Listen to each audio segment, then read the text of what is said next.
One of those enduring situations is that the person who finds the dead person becomes a suspect. Is reality what it seems to be? It was back in 2003, the bloody night of October 6th. A violent and horrifying sight of Kimberly Long's boyfriend's death was captured. Insane to experience. When the attending paramedics came, her partner, Oswaldo Condor, had already passed away for a while. His body was cold and in the early stages of decomposition. Kimberly admitted to having argued with her boyfriend the previous night. It worked in her favor. Ozzy didn't seem to have any enemies, although he and Kimberly have been having problems with their respective exes. Those close to Ozzy suspected his ex commented that it was her. There's no doubt in my mind. I know she killed him. And I know she doesn't even care, and it makes me sick. 2 days later, Jeff Dills admitted to police that he dropped Kimberly off the night of Ozzy's death at 1:20 a.m. It was 49 minutes before the 9/11 call. Police couldn't disregard the large gap in Kimberly's timeline. The 49-minute window would be impossible to explain if Ozzy's ex had committed the crime, so they could no longer concentrate on her as a suspect.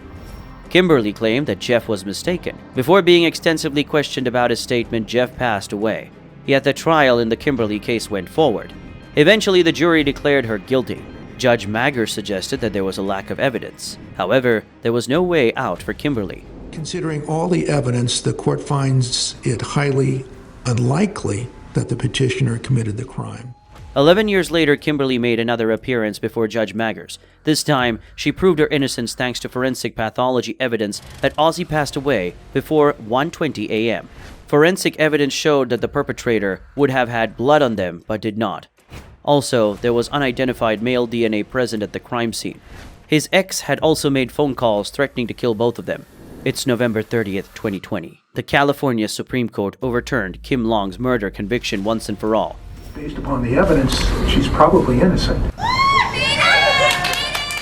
Kimberly was cleared of all allegations on April 22nd, 2021, thanks to the Riverside District Attorney's official dismissal of all charges. Here's the story of Robert Springsteen.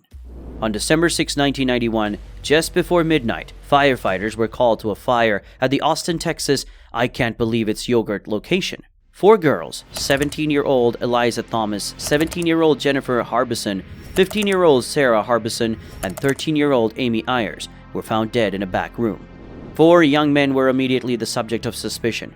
All the friends, Michael Scott, 17, Robert Springsteen, 17, Maurice Pierce, 16, and Forrest Welborn, 15, were questioned after one of them was at the mall with a .22 caliber pistol.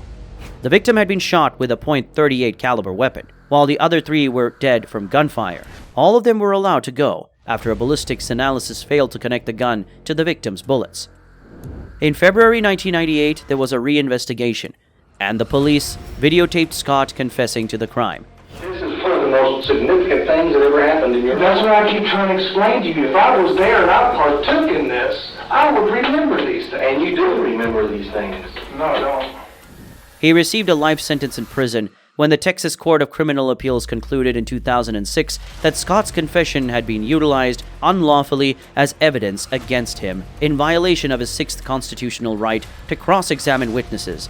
Springsteen was proved innocent. DNA test revealed biological evidence, none matching Scott, Springsteen, Pierce, or Welborn. On June 24, 2009, Scott and Springsteen got bail. On October 28, 2009, the prosecution dropped all allegations.